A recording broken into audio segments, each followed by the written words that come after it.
Hello and welcome. It is playoff time for Ohio high school basketball, and we're going to highlight that a little bit. Joining me is Tony Peters and Seth Keim from Southwest Ohio Full Court Press. Guys, thanks for coming on. Yeah, absolutely. Thanks for having us. And I guess it's no time to waste. We're just going to dive right in. Start with Division 4 out of Princeton first. I don't really see a lot of potential for any upsets in that first region. I mean, you got Cincinnati College Prep at 4, St. Bernard at number 10. Then you got New Miami at 11 and Cincinnati Christian at the 2 seed. I kind of feel like I think I picked Cincinnati College Prep in that first game. Yeah, I mean, I think they're probably the safest bet. They've always been a really good team down in Division 4. They were one of the best teams last year as well. So I think they have enough pieces that came back that they should be able to do that yet again. But I think they're a safe bet on that first couple games, yeah. And then looking over at the bottom half, I think Cincinnati Christian is probably the safe bet there, at least to advance through the sectional finals. Mm-hmm. Yeah, they've been one of the best and most consistent teams, I think, in Division 4 for most of the year. So they've only lost 2 games on the season. They were at bigger schools. They're very, very well put together. Right. And, I mean, if you're looking out towards the sectional, then you might have a little bit of an upset in that next game down with Middletown Christian probably at the 6 seed going over the 5 seed. But then Cincy Christian comes right back and probably marches in that one as well. Same. Yeah. And then in the bottom half of that bracket, you've got Fayetteville Perry at the 3 seed. They're playing, is that Euler? Euler. Then you've got Spencer Center and Riverview East, the number 1 seed out of that bracket. I think it's kind of you just playing with the numbers, and I've got Riverview East and Perry all the way out. Mm-hmm. I think that's what we kind of had as well. I mean, Riverview East, number 1 seed, you got to trust them being the number 1 seed. You're there for a reason, obviously. But Fayetteville, we've seen them play a couple times, and they got a good combination of seniors, size. They're very well coached. I mean, that's the formula you need to win in the sectional and district. So I felt like they will beat Riverview East, but Riverview East is also 18-1 for a reason. So they really could coin flip that, honestly. Yep, I would agree a lot with that. Like you said, the good coaching, a lot of seniors on that Fayetteville team, they probably come out. Although, again, you'd want to be in your seats for that Fayetteville and Riverview game. And then moving on, we've got the Piqua 1 region, starting with Russia as the 2 seed. And it seems like Russia's always a top 3 seed, it seems like, especially the last handful of seasons. Mm-hmm.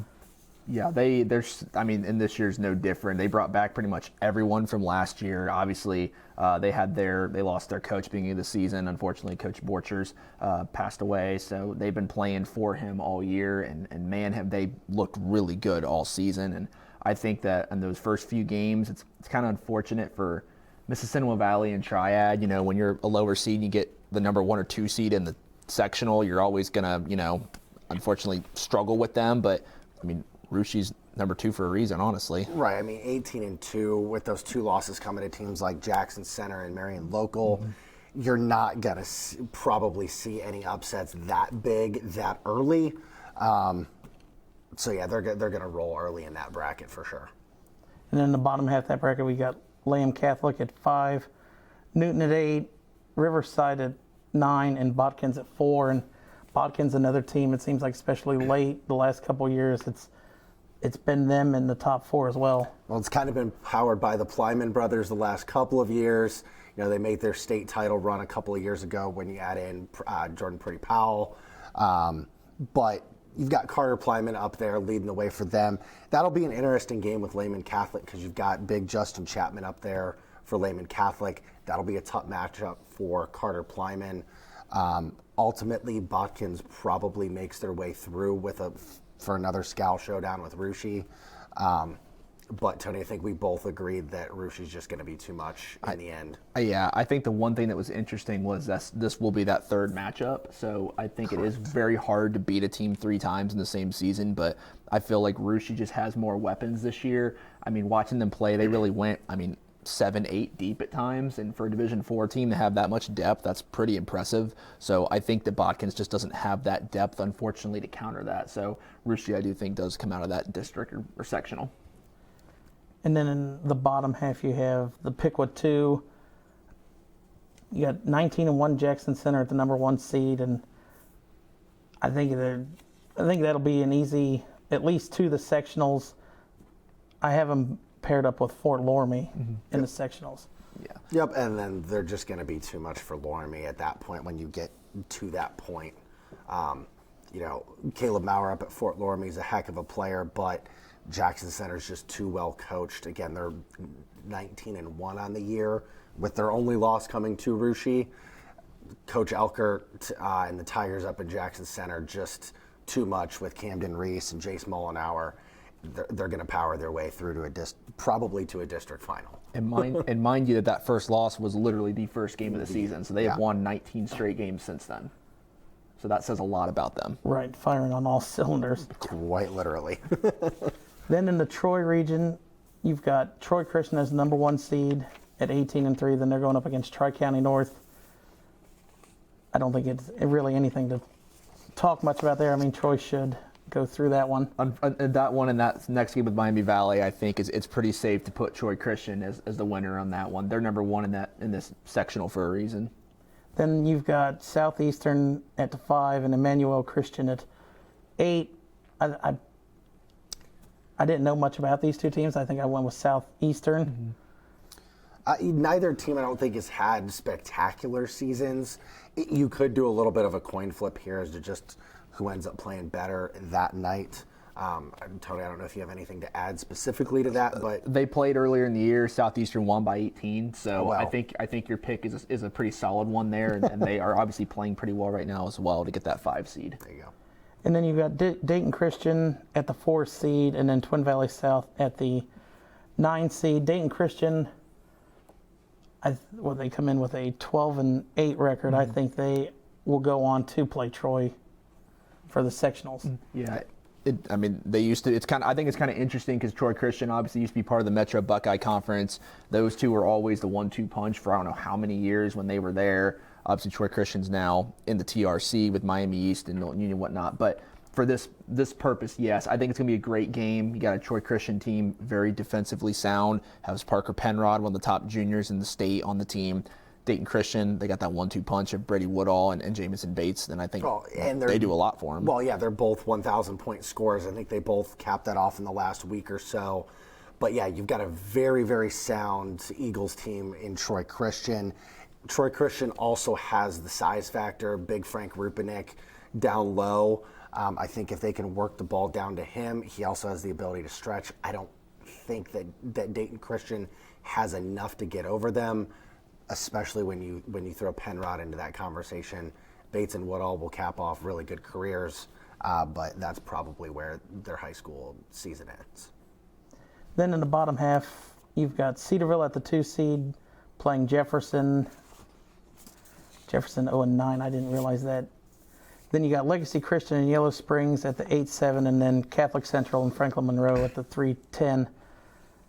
I think it's safe to say it'll be Cedarville and Catholic Central. I would agree.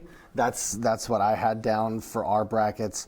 Cedarville's got a pretty good 1-2 punch out there with Drew Koenig and Tyler Cross. They've also get a lot of help from all over, from all 5, 6, 7 deep off their bench, even a little bit, playing very well out in the OHC. I think they're tied up with Greenview, or they may have taken the lead depending on. I think Greenview lost the other night, so they're still leading the OH. I think they're leading the OHC now. I don't know. I know Greenview was leading the OHC going into at least before Tuesday's games. I don't know how Right, they lost went. to Kenton Ridge, which would then put Cedarville back in the driver's seat. So Cedarville, regardless, Cedarville playing very good right now. I would have them ultimately overwhelming Catholic Central, another familiar OHC foe. So looking at what potential district matchups had, I have, in the Southwest one, I have Cincinnati College Prep and Jackson Center. I have Jackson Center winning that matchup too. Mm-hmm. Yep. Then I've got, in Southwest 2, Russia over Cedarville. Mm-hmm. Yep. I'd say so. And then I took Fayetteville Perry to beat Riverview East, but I have Troy Christian beating them. Yeah, again, safe bet with Troy Christian there. Again, they've got too many guys, I think, that are just going to be too much for Fayetteville to ultimately take down. I agree. Moving on to Division 3, starting, you got Claremont Northeast against Cincinnati Country Day. I think Cincinnati Country Day, they're perennial, not a top 5 seed, but they're always in the mix in that 5 to 10 matchup, and I have them winning at least 2 games. That was kind of my hot take when we did our show yesterday was these guys. I kind of saw they were playing really good basketball right now, and I tend to favor those teams that are playing their best basketball going into the tournament. They play in that Miami Valley Conference with Summit Country Day, who we'll talk about here in a minute, and some of the other teams in Division III as well. I think that those first 2 games they can easily get by. Now, how far they'll go beyond that is kind of hard to tell, but we'll get to that in a minute, I'm sure. Right, because now in the bottom half you got Greenview going up against North College Hill, but Greenville coming in 17-3. I've got Greenville winning that sectional. Yeah, I have them coming out of that as well. They got a lot of seniors. We just watched them play last week against Cedarville. Between their senior trio of Ethan Caudill, Miles Witt, and Carter Williams. They got 3 guys that can really play basketball. They can shoot the lights out of the ball. They struggled in the game we watched, and they were still right there with Cedarville, but they've had some games this year where they've put up 70 and 80 points just by how well they shoot the ball. Yep. Then in the bottom half of that bracket, you've got Williamsburg at the 4 seed, Finneytown at 12. You got East Clinton at 18 and Summit Country Day at the 2 seed. So, Summit Country Day, I have them going all the way through. I got them playing Marymount in the sectionals. That's what we had too. I know we kind of felt like Marymount, just because Marymount's non-conference. They played a bunch of Division I schools non-conference this year. They lost, but again, when you're a Division III team, you're playing your St. X's, you're playing the Elders of the world, LaSalle's, and you're playing that type of basketball and getting that beat up like that. I think it really does help prepare you for the tournament. But Summit still is a very strong pick as well. They have a good senior class that came back. They're very well coached. They can compete any given night, really. There you go. And then the final one for the area, you've got Seven Hills going up against Norwood in a 9-13 matchup, and then Madeira going up against Deer Park in 117. I've got Madeira and Seven Hills in the sectionals with Madeira winning. Yeah, I thought Madeira, they're number 1 seed for a reason, and I think that they're one of those teams that they're just so good defensively. They're so physical. They play really good basketball. I really like Georgetown. I like Carson Miles, their guard. They were in the regional finals a year ago. They didn't bring back a lot of those guys, but Carson's still there and does a lot for them offensively. So I think them and Seven Hills will be a good game. But ultimately, I agree with you. I think Madeira is the one that comes out of this one. Madeira definitely comes out of that one. And then going into the north part of the region onto, you got Milton Union coming in with an 11-10 record when they were drew. They got Valley View in a 10-15 matchup. Then you got West Liberty Salem at the 12 and Greenon at the 16. We actually did Miamisburg and Valley View earlier this year, and Miamisburg beat them by I think it was 46. So I'm taking Milton Union, no doubt. Yeah. Yeah, Milton Union, no doubt. And then in the bottom, again, could probably go coin tossed with West Liberty Salem and Greenon. Take your pick, either one there.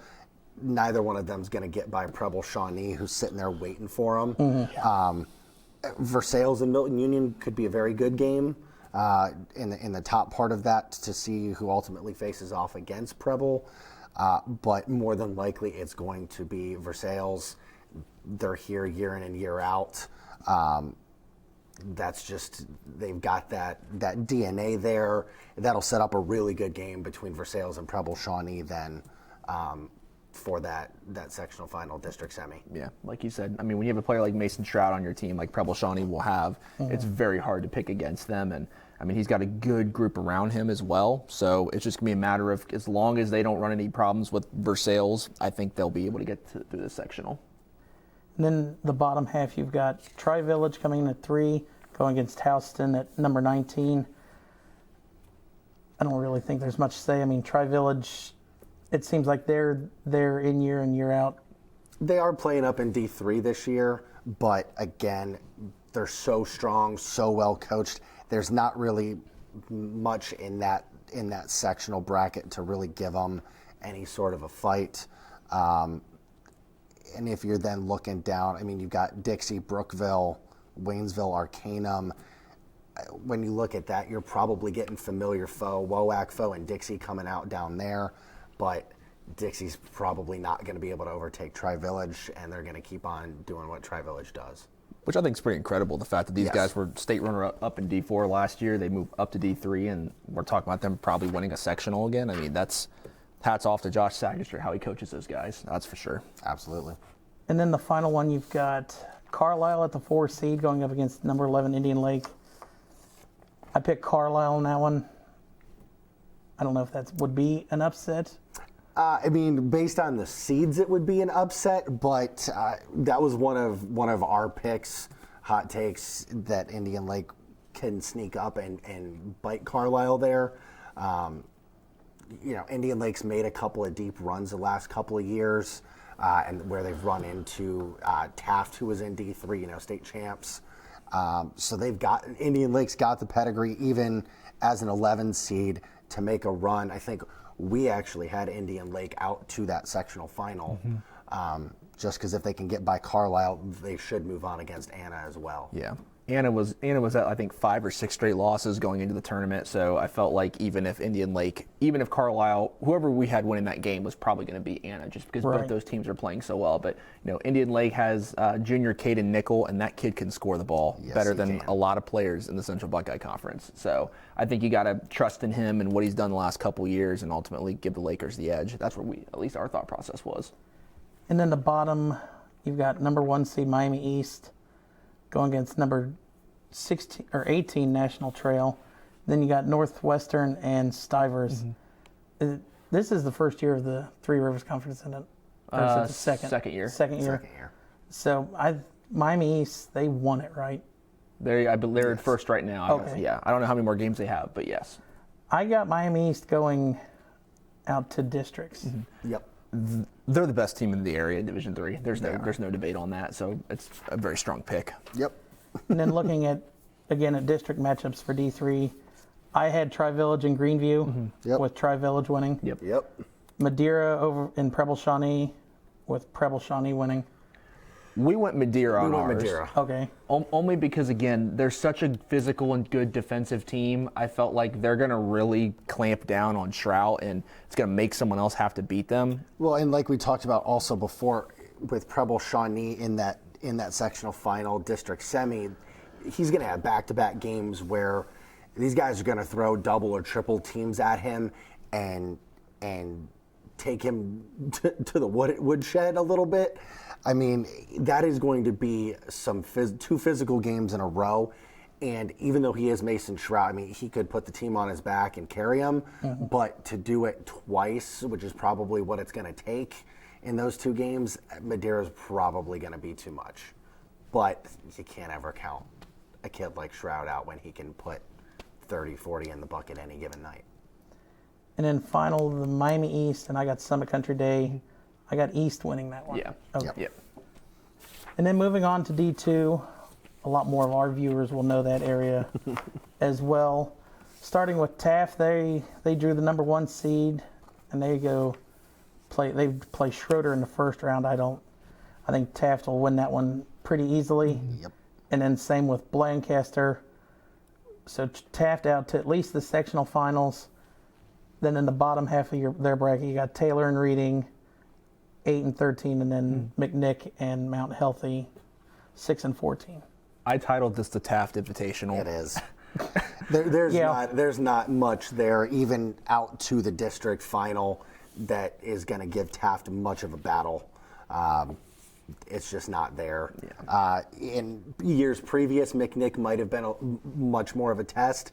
This year, Rockets not having as much success. Taft is probably going to roll all the way through that one without much conversation. And then the bottom bracket, you've got Wyoming at the 3 seed, Clinton Massey at the 16, Indian Hill at 7, Hughes at 11, and then Bethel Tate at 15, and Bishop Fenwick at 4. I got Fenwick going out and winning that one. All the way out? Yeah. Wyoming will have something to say about that, I believe. Wyoming comes into this tournament. They're 19-2. I know that I believe their only losses were to St. X and somebody else in the CHL, I believe. But I mean, every single year, this team is always one of the better teams in Cincinnati at the Division II level. I think this year's a little different because they have a lot of young pieces, but that's also pretty scary that they've got such young talent and they're still as good as they are. I felt like Wyoming had the pedigree and the defensive awareness that they're going to be able to stop Fenwick and their 6'10" big guy, Bailey Temming. But, I mean, Fenwick, I said in our show yesterday, it took everything in me. I wanted to go with Fenwick as well. But knowing what Wyoming brings to the table, we ultimately felt Wyoming was going to be the one that come out of that one. Anything else you want to add to that? No, I mean, that'd be a heck of a game, Wyoming and Fenwick, to watch. It's so hard to ever count GCL schools out, especially against a younger team in Wyoming. But these are kids who have also made runs in the tournament the last X number of years because they've had so much success. You got to give them the edge in that one, yeah. I think I had to go with Fenwick just because I've known Holweger forever, it seems like, and it's like every time I would pick against him in other tournament shows, it's like he always proved me wrong. So I got to take Fenwick out with this one. Hey, fair enough. And then in the South 3, you've got New Richmond at 9, Baden at 12, and then Woodward at 2 and Batavia at 18. I have Woodward and CHCA playing for the sectionals. I think it's a good, solid choice. Yep, absolutely. Woodward's been, if it weren't for Taft's success, Woodward would probably be the best team in the area this year, out of Cincinnati at least. Yep. I like Rue Mills, their junior, and a lot of the pieces they have around them. I think that CHCA will have something to say. They play very contrasting styles of basketball, but Woodward only losing 3 times during the season. There's a reason why they've only lost 3 times this year. Yep. I have to believe they're going to be able to get through this one. I feel alienated picking CHCA then. Moving up into more of the Dayton region, you've got number 1 Chaminade Julienne going up against Benjamin Logan, and I have CJ going all the way through. So I mean, you called the last one a Taft Invitational. I think this one might be the CJ Invitational. I think it's pretty safe. I mean, you're gonna have an interesting game, I think, potentially in that sectional final with CJ and who we had in opponents. So did I. Yeah. Simply because you've got a guy like Dejan Anderson who, just like CJ's got in George Washington III, can put in 30 to 40 on any given night, just can almost will the ball into the bucket at times. But CJ also just has too many other weapons around Washington. His brother BB, some of those other guys, Evan Dickey, Devin Rakestraw, all of those guys at CJ is just going to be too much. So yeah, they will probably roll, but keep an eye out on that opponent's game just in case. Then moving on to the North 2, this will be at Trent Arena. You got Oakwood at the 8th seed, Northridge at the 12, Dunbar at 2, Franklin at 21, Tecumseh at 15, Tippecanoe at 4, Carroll at 6, and Madison at 16. I've got Oakwood and Carroll in the finals. I would that first game, Oakwood and Northridge. Pretty sure they just play. Oakwood just beat them by 3. By 3, so it was very close. Days ago, yeah. So you could see that as a revenge game for Northridge. I think that was one of the upsets that we picked, potentially. But regardless, I don't know that either Oakwood or Northridge get by Dunbar. With the Allen brothers, with BJ Hatcher, given everything that's going on with their team right now, they got way too much to play for. We had Dunbar and Carroll coming out. Okay. That game down low, Tip and Carroll, after that first round is going to be a very, very interesting game. Tip's coming out, having run through most of the MVL all year, only stumbling a couple of times to, Troy and Northmont. Northmont beat them. So it's hard to pick against a team that's played that well all year, except for the fact that when you take a look at it in comparison to the teams that Carroll plays, they've not played a ton. It will be a heck of a game. And then I don't know that. So either Oakwood or Carroll or Dunbar or Carroll. We had Dunbar coming all the way out. Yeah, and with Carroll, I know on our show I made a point. I said there's three guarantees in life. Death, taxes, and Tim Cogan having Carroll play well at the right time. It seems like every year Carroll is always competitive, and even in the years where they don't look like they should be that great, they still find a way to do well in the tournament. So I know I felt like kind of same thing that Seth said. I think they'll get by tip.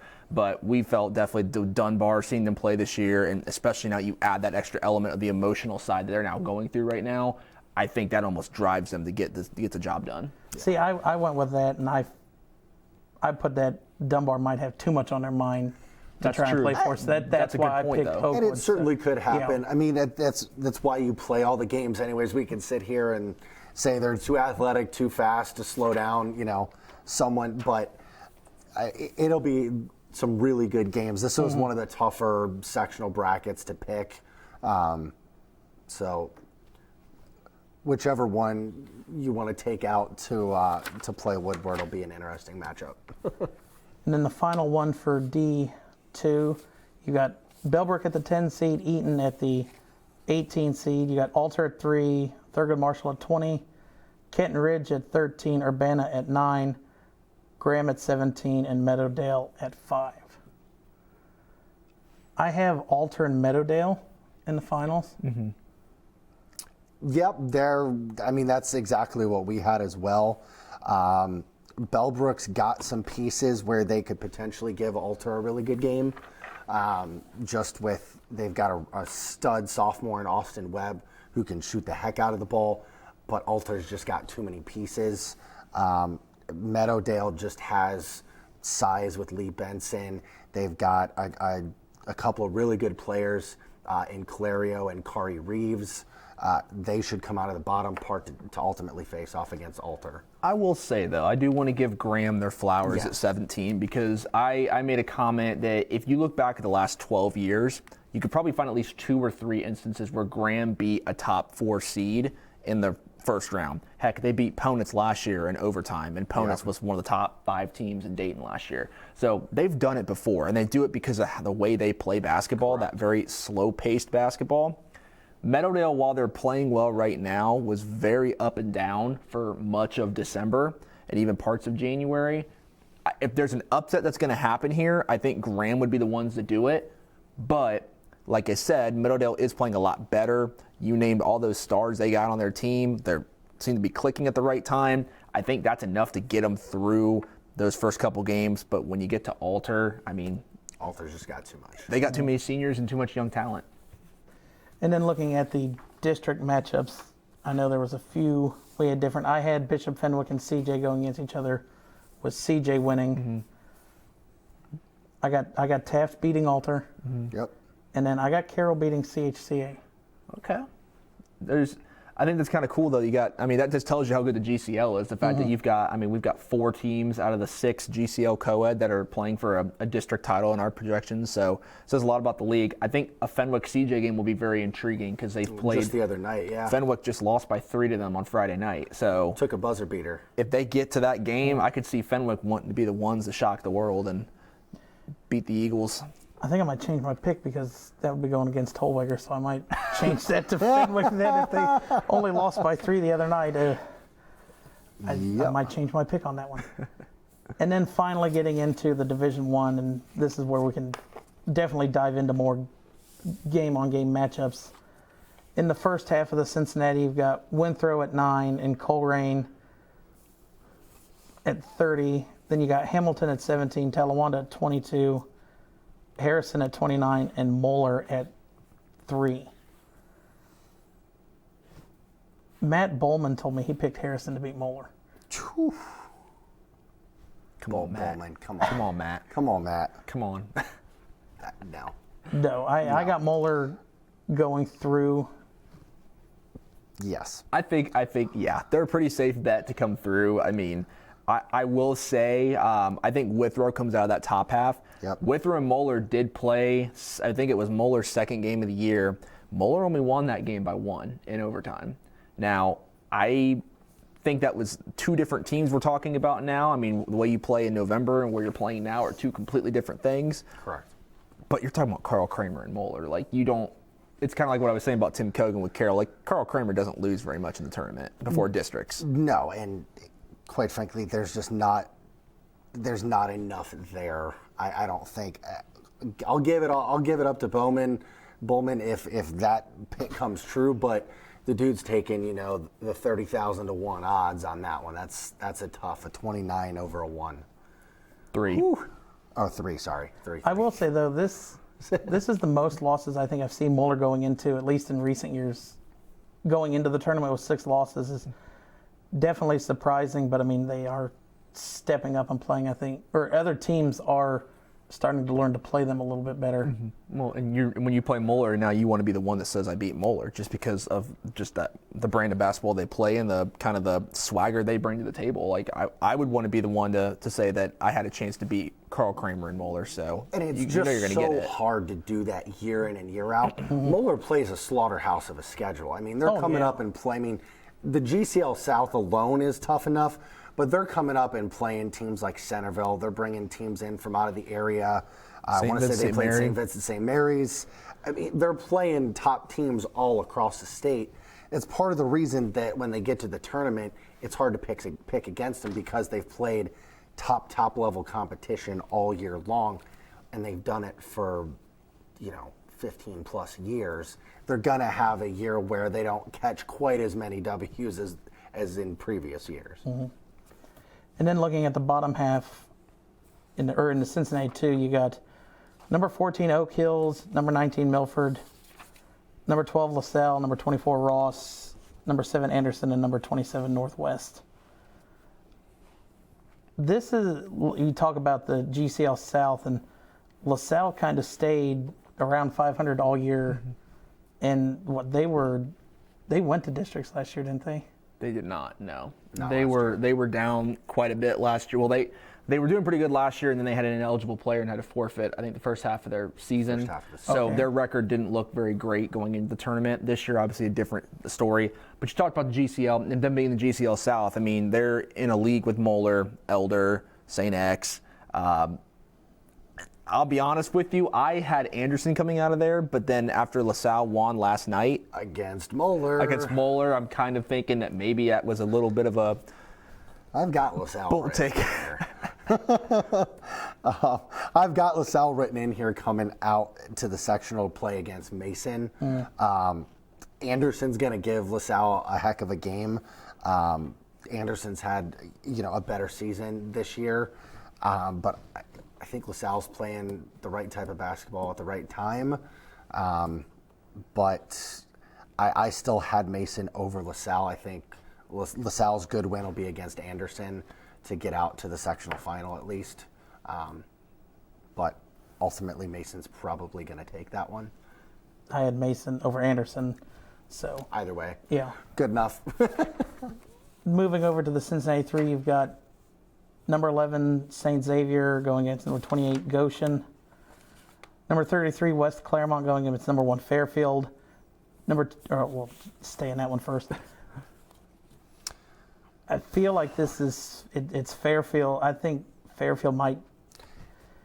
We kind of said it before with Taft and with some of these guys. That's Fairfield's sectional to run through.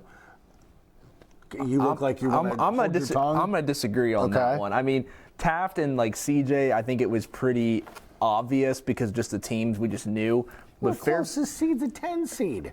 That 10 seed. Turpin, don't get me wrong, Turpin's had a very good season as well, but you're really going to pick against Fairfield? What if I told you that 11 seed there, St. X, is one of Fairfield's losses? Fair enough. That's you think St. X is getting out to play them, though? I think they could. Well, they could. Again, we're talking about the GCL, and St. X knows how to play basketball in the GCL. Fair enough. Turpin has the leading scorer in the ECC right now, and Brady Hardawig. They were just in the district finals not that long ago. last year, actually, to be exact. Okay. So I wouldn't say Fairfield's going to run through it, but I think St. X and Turpin are definitely going to have something to say about that, and and I think this could be an upset we could see. Okay. It's not what you picked last night. I'm not going to say that Bowman picked Goshen either to beat St. X. He did. Did he seriously? I think he's trying to live on the parlay edge. And then in the bottom half of that bracket, you've got number 2 Elder going against number 31 Aiken, number 21 Walnut Hills, and number 18 Lakota West. I think it's going Elder. I picked Elder to go against Sycamore, but I have Elder winning. Yep. Yeah. Sycamore doesn't have Raleigh Burgess, who was supposed to be, and by some media outlets, he is the number 1 junior in Ohio this year. Fortunately, an injury took him out, so he's not playing. And him not being there, I think, is a difference in this game. Absolutely. Because Elder has so much size. Yep. And when you're missing a 6'11" big man that's being recruited by the entire Big Ten, you're going to miss that for sure. Yep. Moving on to the Cincinnati 5. You got number 5 Princeton, number 32 Edgewood, number 16 Western Hills, number 20 Western Brown, and then number 23 Little Miami, and number 8 Kings. I had Kings wrote down, but I think I'm going to end up picking Princeton. I think we went with Princeton, but We did. But in all honesty, I think you can make a case for either one of You them. absolutely could. I mean, Kings, I'm sure Matt Bowman would also say that Kings is probably one of the best teams. And, Right. I mean, they have been one of the best teams this season. So I think you could almost do a coin flip, and you could pick it that way, or you could give me an argument for either one of them. But I think Princeton, my preference, I think Princeton has the athleticism to win that As game. well, yeah, I agree with that. And then moving into the Dayton area, I don't even think we need to talk about that one. Number 1, Centerville. Number Yeah, 1, we gotta- Centerville. Yeah, number 1 Centerville. So I think that one's good. I mean, you got some good games, and I mean, you've got some at least intriguing matchups. Monroe and Xenia, Butler and Sydney, because they're as close of seeds as they are and familiar opponents. You're gonna see some interesting games, maybe, but nobody's got the firepower to upset Centerville. Not Not yet. until at least Nope. districts. Nope. Now moving on to Dayton 2, Stebbins and Miamisburg is the first matchup, and at the 16-9. I've seen two different sides of Miamisburg. I've seen them blowing out Valley View, but I've seen them get blown out by Springboro. So it's like I don't know who to take in this matchup.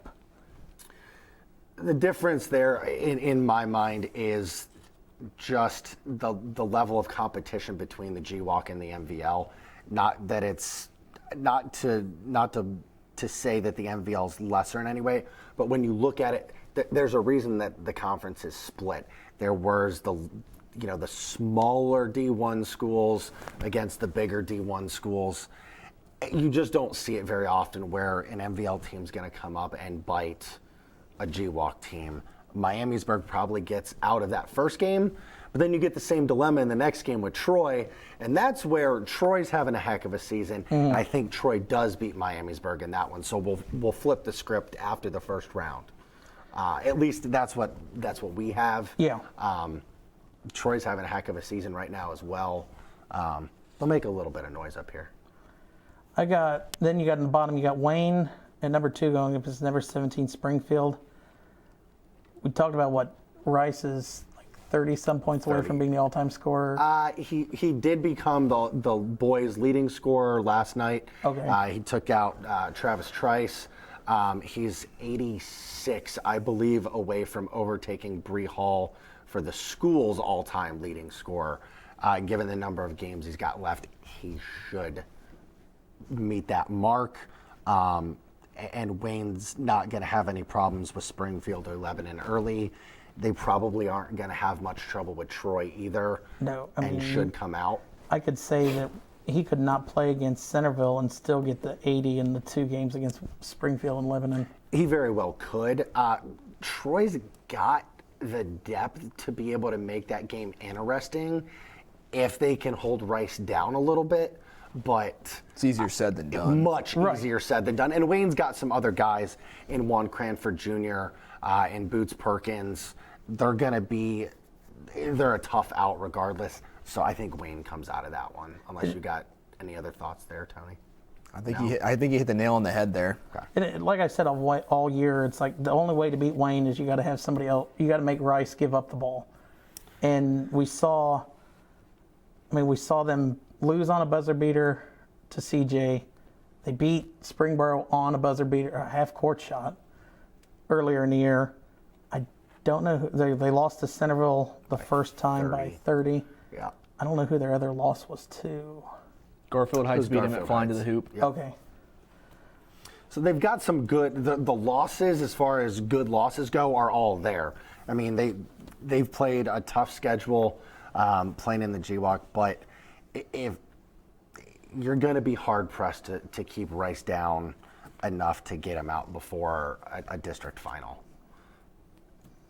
Now moving on to the bottom half of the bracket. You got number 11 West Carrollton and number 3 Fairmont. Why are you looking at me like that, Tony? I'm just curious what you're going to say, Jared.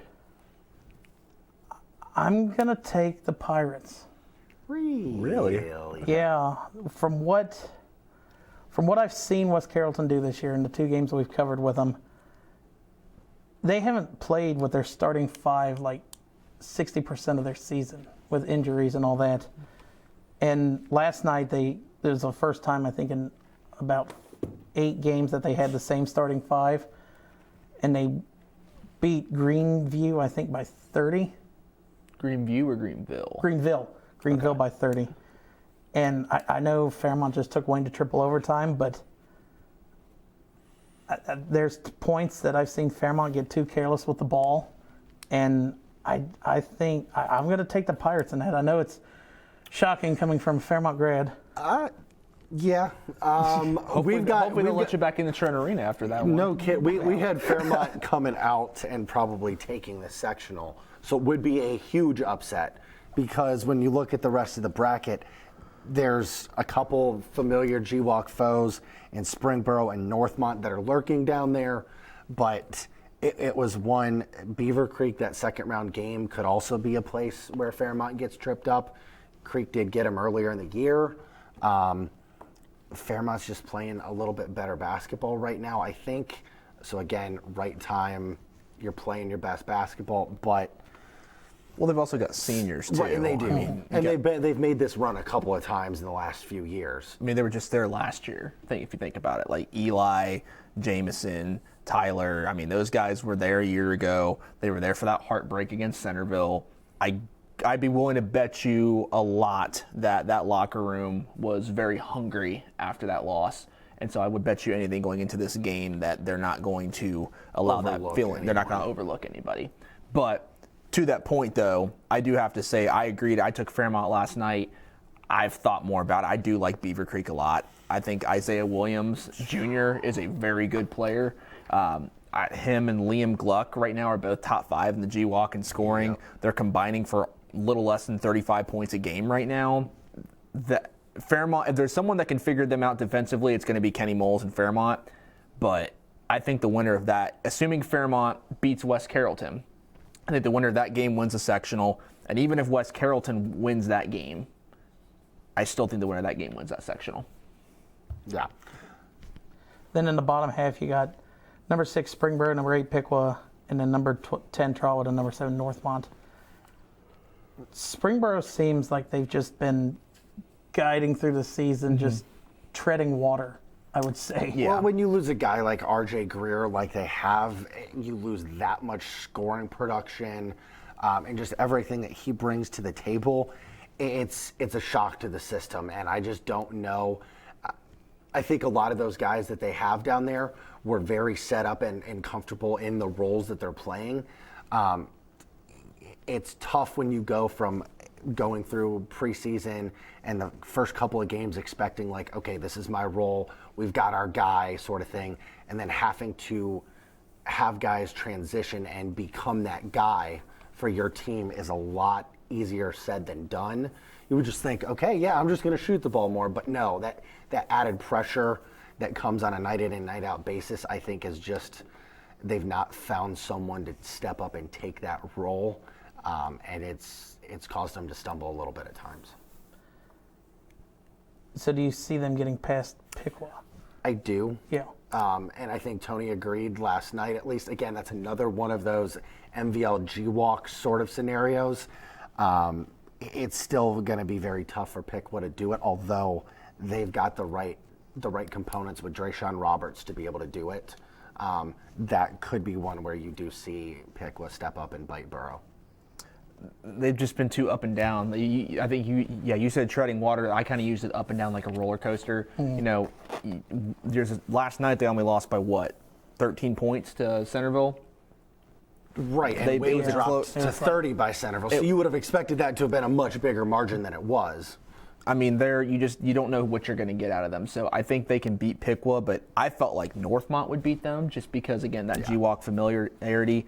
But even then, I think it doesn't really matter at the end of the day at that bottom part, because I think whoever comes out, they're going to struggle with whoever that top bracket is. Fairmont or Beaver Creek or West Carrollton. I think Northmont or Burrow is going to struggle to make it out of the sectional against either of those teams. So looking now at the potential district matchups, I had Centerville and Mason. I don't know if you guys had the same. Yep. Yes. With Centerville winning. Centerville's going to win that one, yep. Not that we had to say that, but, you know. Then you got Kings and Moeller was who I had. Mm-hmm. We had Princeton and Moeller, but regardless, I think Moeller comes out, although either one of those games is going to be tough. I will say, Princeton did beat Moeller 51-31, first game of the year. Now, first game of the year again. That was the game before Withrow and Moeller had that 1-point game. So first game of the year, we know that's a long time ago. That was a different team. I still would take Moeller even if it was Princeton. as well. Then you got Elder, and listening to you guys, I'll either whoever wins the West Carrollton Fairmont game, like you said, should go there. So neither one's beaten Elder. No, I don't. I think Elder's rolling. Elder should win that game. Yep.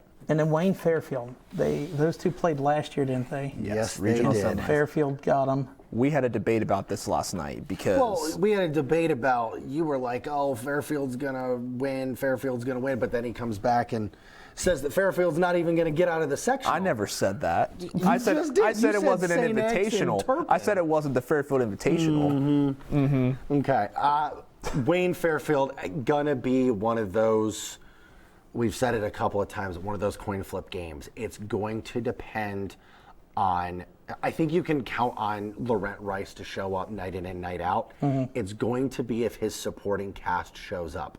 If Juan Cranford's hitting the way that he can at times, look for Wayne to be able to get over and get that revenge win. And that's what it was last year. Yes. It was Rice versus Fairfield, it seemed like, Fairfield was a little more high-powered last year, though, as well. I don't know who I would go with. My gut wants to tell me Fairfield's still going to have it again, just because they've got more guys who have been more consistent throughout the whole year. The supporting cast to Deshaun Krim and Fairfield, I think, is more consistent than the supporting cast to Laurent Rice. So ultimately, I thought Fairfield would take out Wayne. Do you have anything different? I mean, no, they're the number one team in Cincinnati for a reason. I mean, that's kind of how I looked at it at the end of the day. And I think that sectional they got to come out of is so tough that I think that's what gets them ready for this. Yeah. So I felt like it was Fairfield, but I mean, let's be honest, like the way Laurent Rice has put that team on his back this season, he could go score 40 and hit a buzzer beater to beat Fairfield and send them on. Yeah. So it really could be a toss-up. I will want to be wherever that game is on March 4th. UD Arena. UD Arena. So are they doing boys districts there and then coming back again for state? They are, yes. Okay. Yes. I believe UD's hosting 3 of them this year. Division 1, 3, and 4. They flip-flopped. And then 2 is going to, I think, UC or Xavier. Okay. Yep. I guess I'll lone wolf it and take Wayne. Hey, no, I mean, it's not a bad pick. You can go either way. With a guy like Laurent, it's tough to pick against him sometimes. Yeah. And he could certainly just will that to happen. So I guess the bigger question now is, do any of these 3 teams beat Centerville and represent the area in the Final Four? I don't believe so. No. I think in D1, Centerville's got too much firepower in this area. It will be a big question mark as to whether or not Centerville can make it all the way back to a state final again.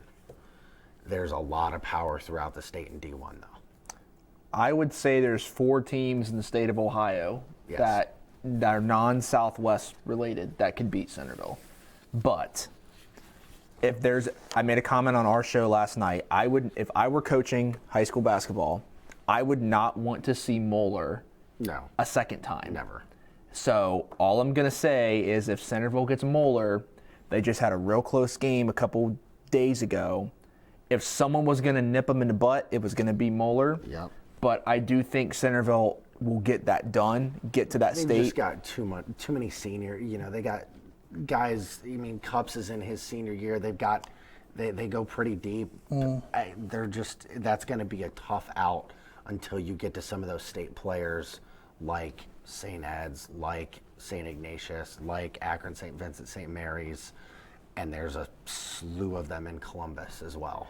And I was about to go, going outside of the area and looking at the other side, I don't know outside the area that well, but like looking at matchups, who could be in the state Final Four out of the different areas, who do you think it could be? That would beat Centerville? Or at least just match up in general, yeah. I think that Northeast Ohio is where there's a lot of them. St. Ed's is, I believe, at least, I don't know how they played against St. Ignatius, but they were number 1 in AP poll and undefeated, at least as of last Saturday. Coach Eric Flannery, the way he coaches those guys, they're one of them. St. Ignatius, who's seen Centerville the last 2 years in the state semifinals, they are still good again. I think this could be the year they could get it done. St. Vincent, St. Mary, these guys just beat Centerville. They're very well coached with Drew Joyce. At least out of Central Ohio, I think Pickerington Central, only because Centerville just beat them in Columbus in December, and I think I think Pick Central has gotten a lot better since that's happened. So I could see a rematch at UD Arena, bringing a big crowd like it did last year, even if it was a state semifinal game. But really outside those 4, I don't think there's a team that has enough of the pieces to get it done and beat the Elks now. But those 4 teams certainly do. Mm-hmm. And I was going back now and talking about Centerville. I've seen them play a lot this year, covering them many times, and it's like each team tries to have its own thing to try to beat Centerville.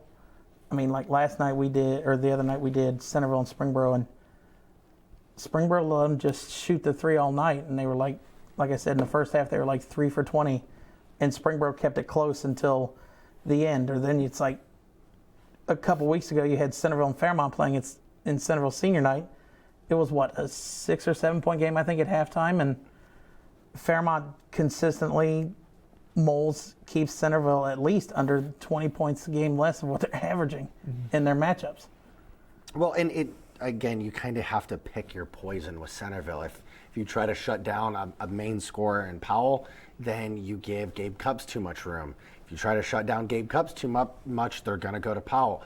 If you can pack it in a little bit and get them to 4 shots like Springboro did, that's probably going to be your best shot, because you can go cold from beyond the arc in any given night.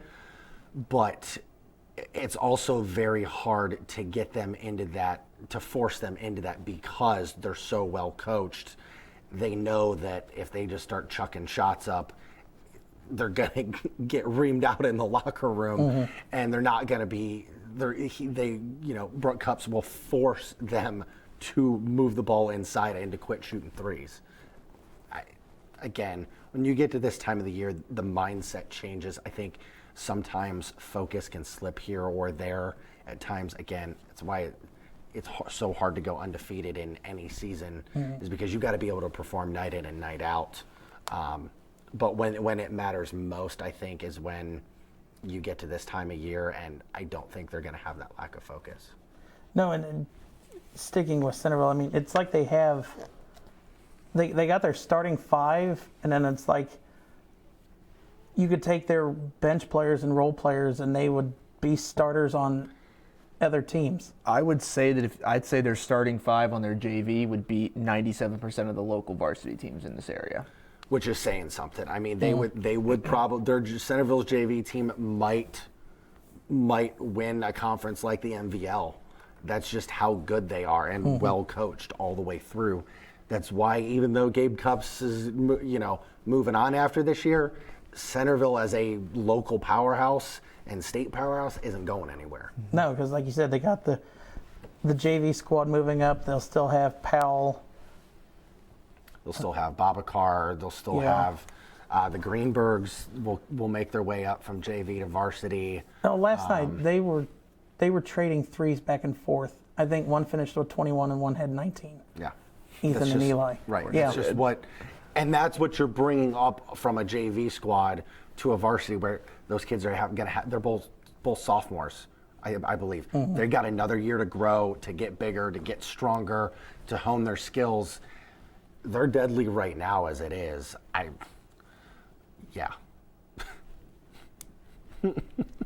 So I'll go ahead and say I think Centerville will win state again. Bold. I'm going to take the field. I'll take the field. So what, you're taking the other 218 Division I schools? I'll take one of the other 4 that we Okay. mentioned. St. Vincent, St. Mary's, Iggy's, St. Ed's, Pick Central. I would take one of those other 4. All right. Is what it is. It is. I mean, and that's why you do shows like this. I mean, you get different perspectives from different people, and I know Did you want to will- look or potentially talk about any other divisions headed towards state, or we kinda wrap there? We can talk about D2 with CJ?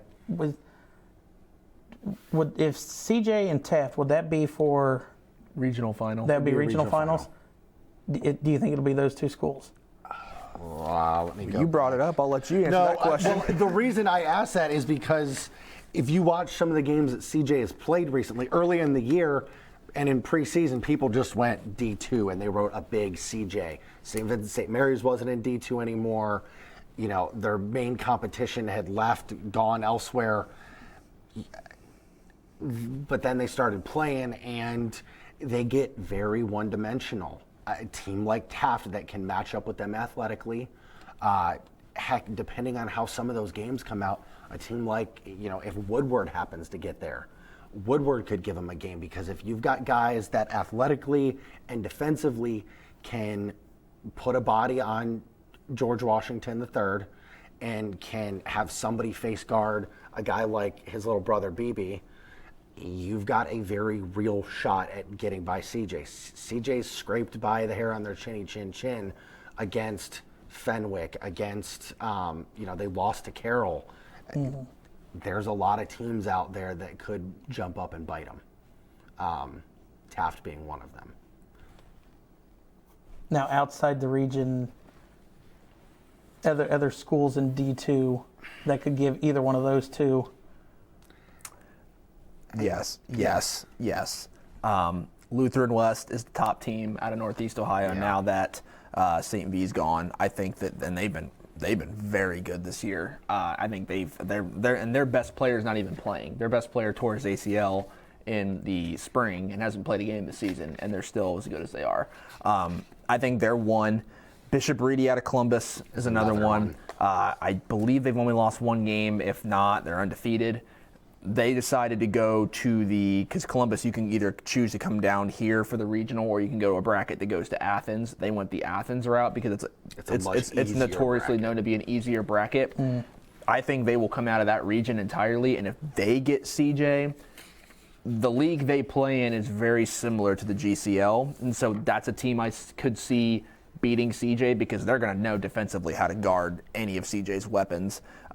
In terms of those 2, Buchtel's another one. Buchtel's got a lot of scholarship talent, so I think if they can get there, last year they should have probably been at least in the regionals, and they got shocked early because they didn't have some guys due to personal issues.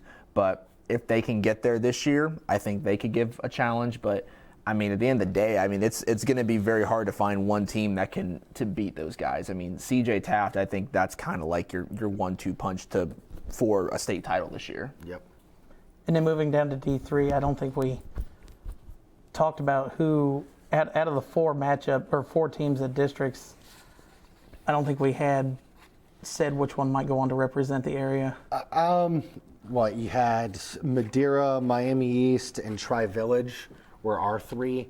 Out of those three, you're probably, and Tony, let me know if you've got another opinion, Miami East, maybe Madeira probably come out. I forget bracket-wise which one gets the Columbus team that comes over.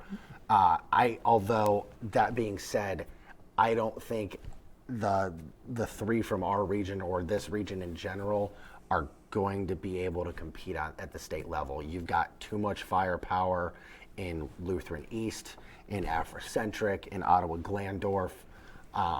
Just to name a couple, they were the players last year. They're going to be the players again this year. Lou East is going to be hard for anyone to beat, and I do mean anyone. They're a D3 team that's got 3 Division I players that are starting. At the next level D1 players, good luck to the field against them. I mean, that's just tough. I think the only thing, I would agree with a lot of what you said. I think the only thing is if someone besides Miami East, I could see Madeira, only because Madeira does have some size, and I think that's where Miami East kind of lacks a little bit. So if someone was going to just out physical and out bully them, Madeira would be the ones to do it. But again, then you put them up against, even if Madeira makes it through that regional and gets to that state level, if it's Ottawa Glandorf, well, those guys have been there for the last 2 years. Colin White's been there since his freshman year. Yep. If it's Afrocentric, they got Dalen Swain. He's a Xavier commit. If it's Lutheran East, he just said exactly why Lutheran East could probably go to Division II, and they would probably be the state champs in D2 right now. Probably. That's how good of a team they are. Quite frankly. They're a D3 team that's beating teams like St. Ignatius. That's just, they play slaughterhouse of a schedule against everyone bigger than them. Lutheran East is probably your state champion in D3. Or then your state champs Richmond Heights. Okay. I'll come out and flat out say that. There's nobody down here. Jackson Center will probably get out to the regional from here. Although Russia could if Jackson Center and Russia get another rematch. You've got Fairfield from down in Leesburg is also very good in D4. They've got a bunch of guys that shoot the ball really, really, really well. But Richmond Heights is a D4 school that has 2 or 3 Division I next level players that are sophomores and juniors. They're not going anywhere either. They were in the state final the last 2 years. They busted Tri-Village last year. They did lose to Botkins the year before, but Richmond Heights was one head count away from being in D3 this year after competitive balance. Oh, wow. They're not going anywhere. Anything else, Tony? It's February 8th, and he's saying that Richmond Heights is our state champs, and I would also agree with that. Okay. I thought you were about to backtrack and call me out for it. I'm like, come on now. I'll give you that. I think that'll be a good place to stop. Thank you guys for both coming on. Absolutely. Thanks for having us. No problem. It's always fun, and we will see you back here in a couple weeks when we talk about your all-conference challenge. Yeah. Keep you posted on all of that. All right. You guys want to give your Twitter and stuff where they can follow you guys? Yeah, we're pretty much everywhere at SWOFCP, Twitter, Instagram. Throw a .com on the end of it. You'll find our website, and same thing on YouTube. Cool. All right, that's going to do it, and we will see how correct we are by the time the state tournaments are done. Thank you guys for watching.